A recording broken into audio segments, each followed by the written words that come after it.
record it. So this is 11 honors, and we're reviewing Pride and Prejudice for a few minutes.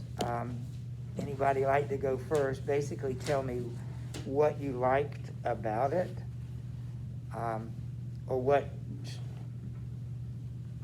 stood out for you about it. So any, if you want to start, I can tell you what mine is, but I'll start. My favorite part of the book is it's about halfway through when Elizabeth, now she's rejected what's his name? Darcy, right? Mr. Darcy. She's rejected him. He wanted to marry her. She didn't want to marry him because he was a snob and all that. Then she goes to his house. You remember this? She visits his house, and which I think is odd, but they were on a tour, and so they go to the house, and she gets a completely different perspective of him now that she's in his house. She sees the way the rooms are ordered, the way the yard and everything. Somehow that makes a really good impression.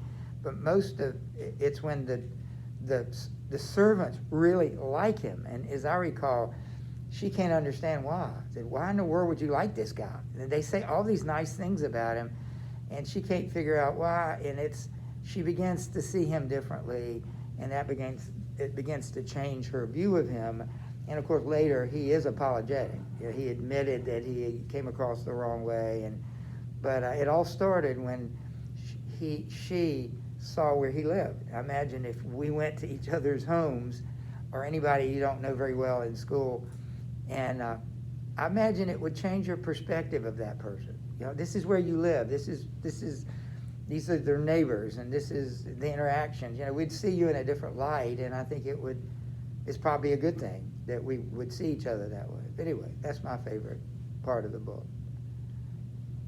How about Isabella? I like when Elizabeth goes to Netherfield when her sister's sick. Oh yes, yeah. When she stays there, you can see what a lot of people think about her. About Elizabeth or the sister? About Elizabeth. Yes.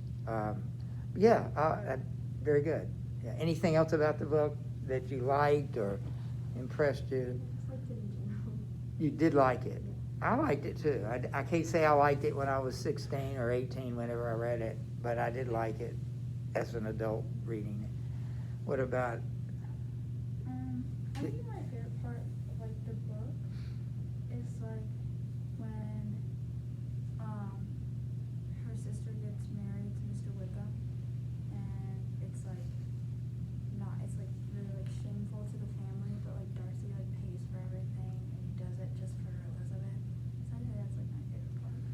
Yeah, and she got him wrong. She got Darcy wrong negatively, and she got him wrong positive. In other words, she thought he was a nice guy, and then she finds out that he's not. I think that's interesting. Anything else about the book? I really liked how she portrayed Elizabeth, especially in that time, how it was mostly about how the mother was always pushing her daughters for marriage, and about how she portrayed Elizabeth as someone who wanted to marry for love, and not just for money, someone who wanted to be with someone that would see her as equal. And so when she rejected Darcy for the first time, she didn't see him as someone who would treat her right. So I liked it. Yeah, and the title makes sense to me, really. She's guilty of both, particularly prejudice. Darcy is guilty of pride. He really was proud. But how either of those things can get into problem with a relationship. Anything else? All right, Delaney. I didn't have a specific favorite part of the book, but I really I've really just found it interesting about how their love story came, because she I guess fell in love with Darcy really fast, or kind of. I'm trying to remember. Well, he falls in love with her pretty fast. Well, yeah. Yeah. And I just thought it was interesting how they met so fast, and then they broke off, and then it picked back up. Right. I feel that was just interesting because it showed who the characters actually were, which I guess like played into the story well.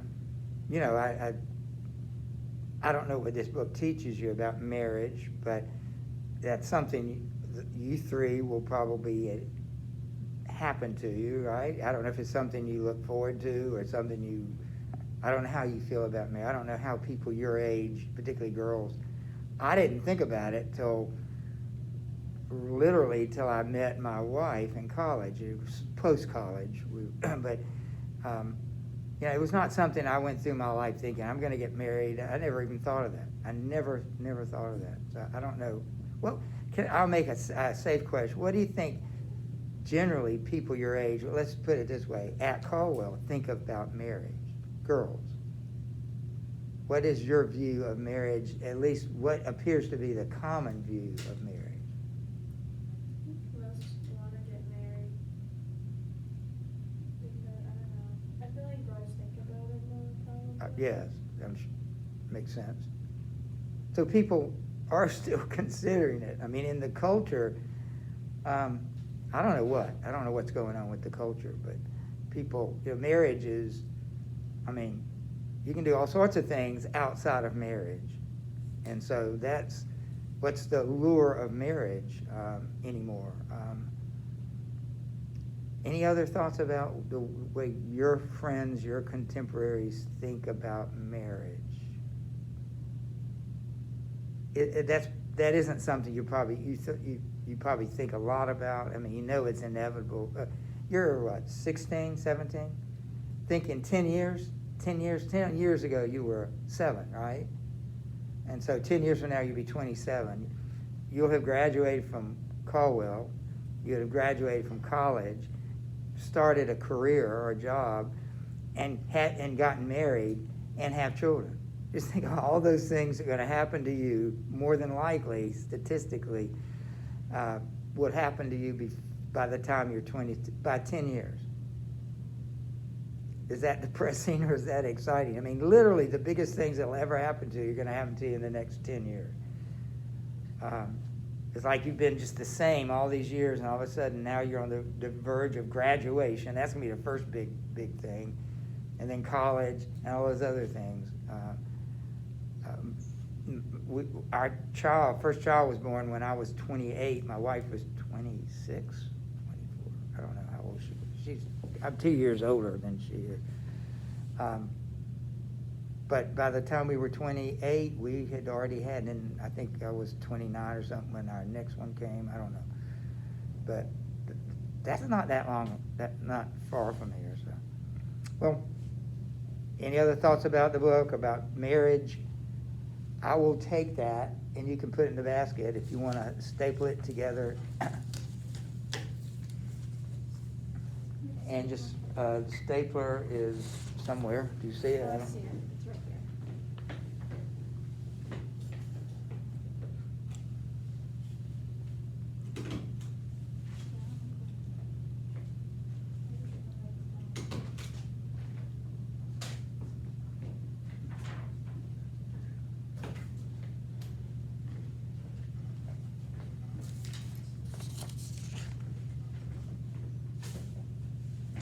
All right, you need your book. We're going to finish up today.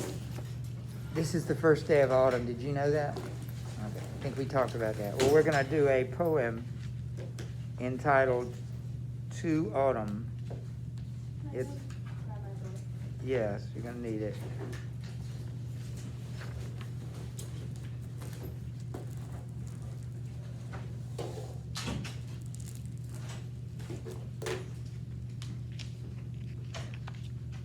Did I give this to you yesterday? Like,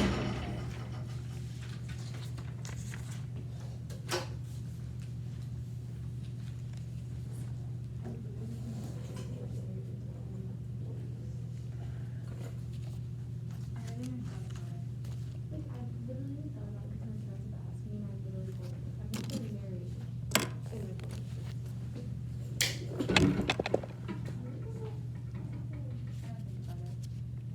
I don't think about the future. It scares me. I don't think about college. I take one step at a time. Do y'all, you don't have a place in mind, college? I mean, there's like one school that I visited and I liked it a lot, but it's like, I don't know if I wanna go there because it's the only school I've ever visited. It's probably a good thing, cause like if you don't get a certain college, you won't be super disappointed. Yeah, I don't have a dream school. I don't have any school that I would like, I wanna go to. That's not it. You gonna play volleyball in college? You don't wanna play volleyball in college? Not in college. It's a lot of work. Yeah, it is. How about, you got a college in mind? I'm just gonna apply in some places and see what happens. Yeah, good, that's smart. Well, anyway, in honor of today, we're on page 222, and the poem is entitled To Autumn, and there are three of you. And therefore, you're gonna each read a stanza, and then we're gonna analyze it. I think a week from Friday is the first day of October. So we're really gonna be in autumn, I think, by then. Would you start, Delaney, stanza 1, Sarah, stanza 2, and Isabella, stanza 3? Does it start, we're on 22. 222, yeah, 222. This is an example of an ode. It doesn't say ode, but I'm going to ask you to write this down if you don't have it. This is a definition.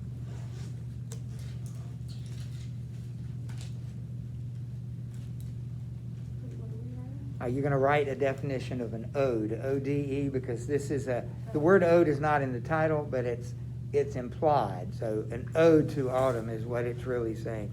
I'm going to read it to you, and then you can write it down. So let me read it. An ode, it's an exalted lyrical poem directed to a fixed purpose, dealing with one dignified theme. So first of all, it's an exalted lyrical poem. Exalted, lyrical poem, directed to a fixed purpose. In this case, to autumn. It's directed to autumn. Dealing with one dignified theme. An exalted lyrical poem directed to a fixed purpose, dealing with one dignified theme. And it usually involves the idea of exalted, suggests that it's praising or enthusiastic of something. So it praises something, and it's excited about something. In this case, it kind of praises autumn. The person is excited about autumn. And dignified means serious. So it says one dignified theme. And lyrical poem means that it's not a narrative poem.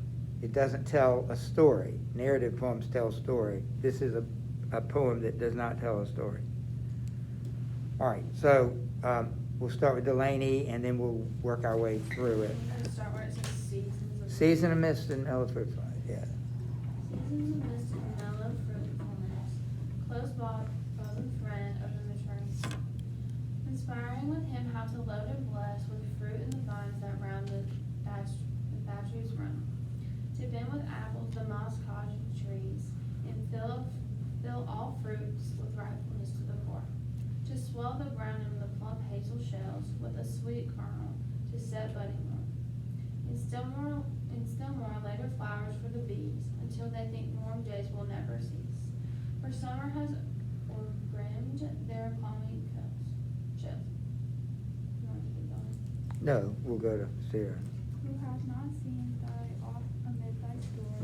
Sometimes whoever seeks above may find thee sitting careless on a granary floor, thy hair soft lifted by the winnowing wind, or on a half-roofed furrow sound asleep, drowsed with the fume of poppies, while thy hook spares the next swath and all its twined flowers, and sometimes like a gleaner thou dost keep steady thy laden head across the book, but by a cider press with patient look, that watchest the last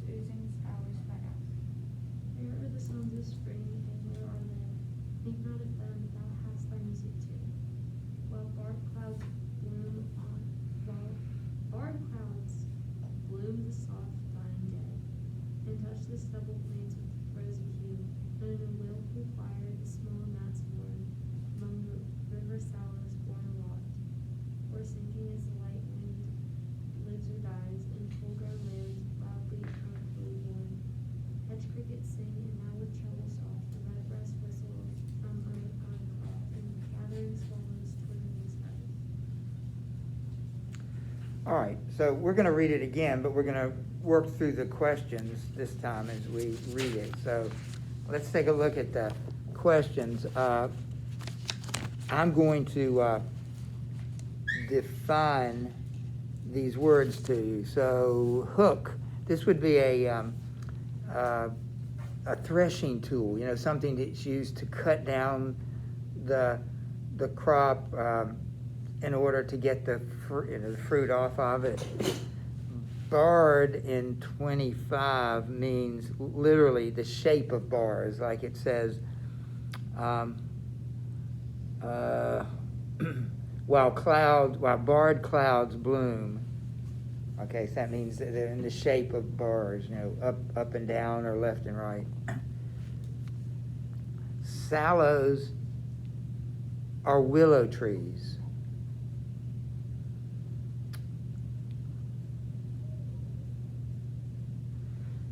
And born here is a stream or brook.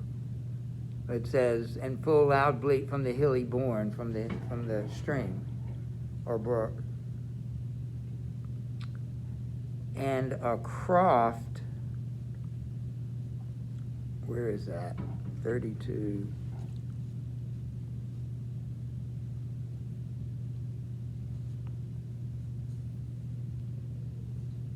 Where is the word croft?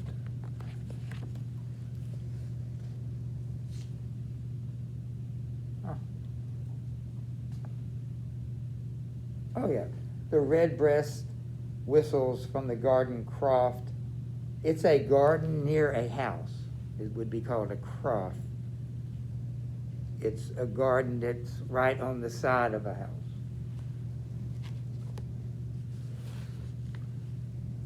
All right, so I've got something I want you to do.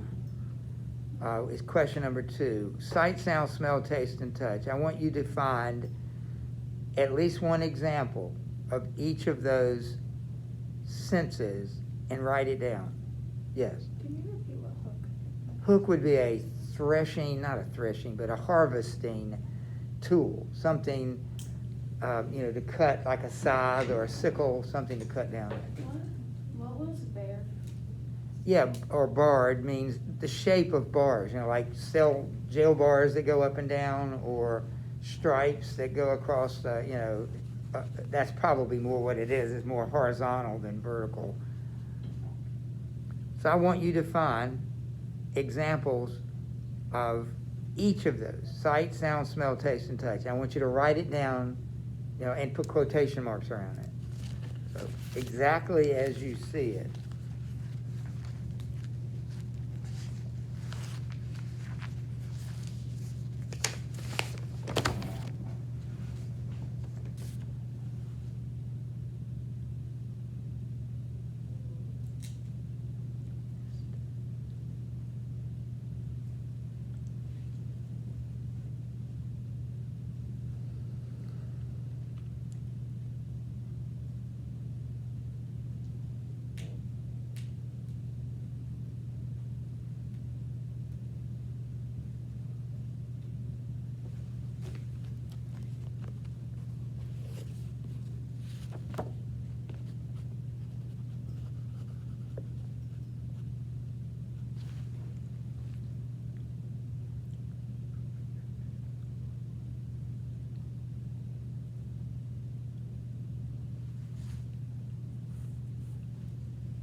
All right, everybody have one for each? Anybody ready? I'd like to, I'm assuming maybe that you wouldn't have the exact same one, so Isabella, give me, we'll just go around the room 5 times. So we'll start with sight. Which particular image appealed to your sense of sight? I said, whoever seeks it all may find thee sitting careless on the grave floor. So it's something you can picture? Yes. How about it, Sierra? Which one is Sight. sight? I said with fruit the vine set round with ash each rent and with apples and moss cottage trees. All right. And Delaney? I haven't found that one. All right. We'll start over. How about sound, Isabella? Like the willful choir. Sure. Sierra? I didn't get that one. All right. Did you get one for sound, Delaney? I said what you did. All right. I included whistles, songs, music, choir, bleat. That's what a sheep will do. Sing, treble. All these are sound. How about smell, Isabella? I didn't get one. All right. Did you get one? I said jazz with the fume of poppies. So fume particularly is the perfume. So that would be good. Smell. Did you get any, Delaney? I didn't get that one. All right. How about taste, Isabella? Like the sweet kernel. Yes. Sierra?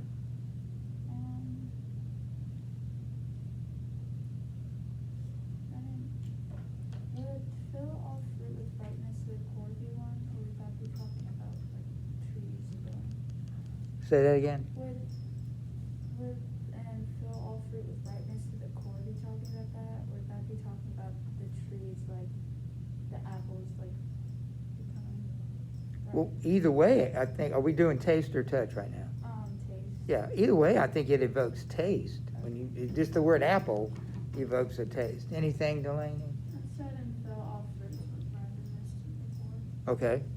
How about touch, Isabella? I didn't get that. Sierra?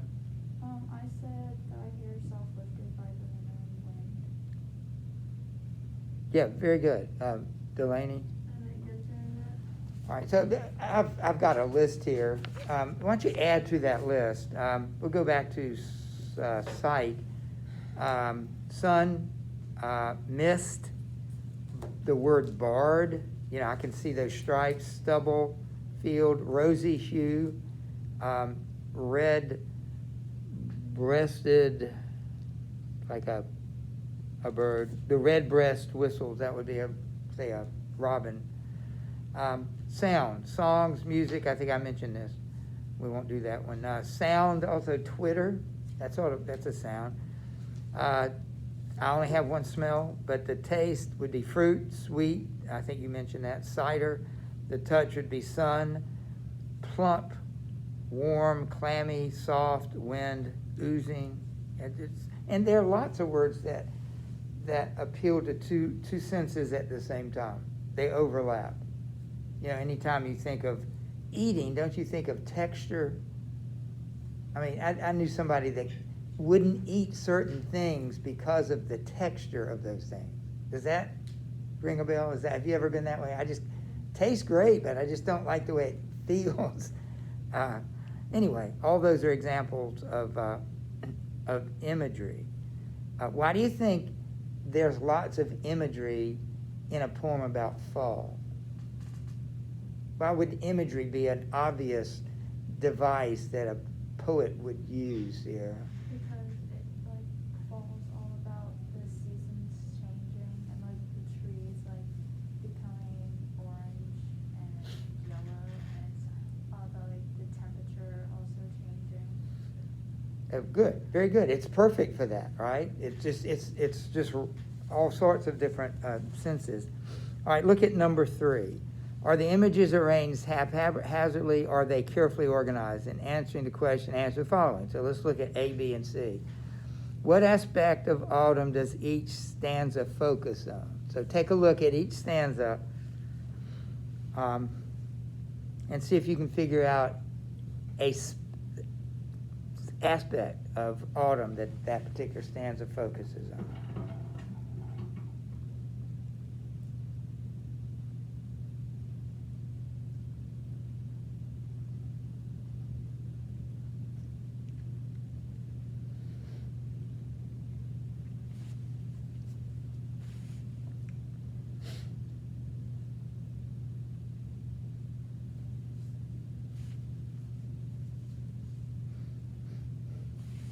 All right, any thoughts about that? Take the first stanza. What aspect of autumn, season of mist and mellow fruitfulness, close bosom friend of maturing sun, conspiring with him to load and bless the fruit of the vine that roundeth that each run. And then at the very end it says, for summer hath O brim their clammy cells. So which part of fall, perhaps the beginning of fall? So literally the season we're in right now, starting today. What about the second one? Second one might be easier to spot. What activity, what's going on during the second part of it? Because what are they doing? What are the workers doing out in the fields? Well, they're picking the fruit, right? So we call that the harvesting part of it. You don't harvest at the beginning of fall. You probably harvest sometime into it. And then the last stanza, what's the focus of the last stanza?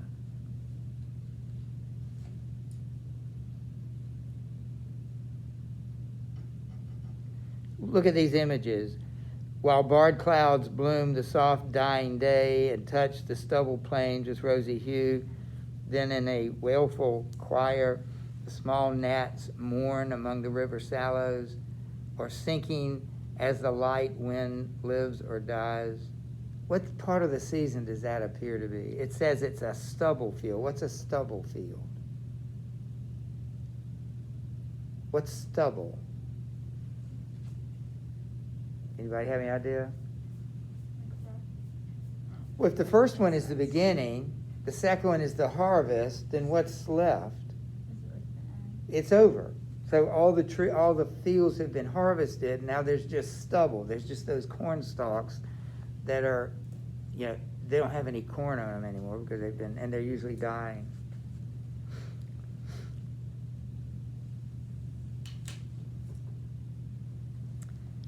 This is a harder question. What kind of imagery dominates each stanza? Do you have any idea? I've got a suggestion. I've done this before. Well, let's start with the third stanza. Look at that one more time. All of you, reread it. Which sense is being evoked in that last stanza? Sight, sound, smell, taste, or touch? Sound, exactly. So the last stanza focused on sound.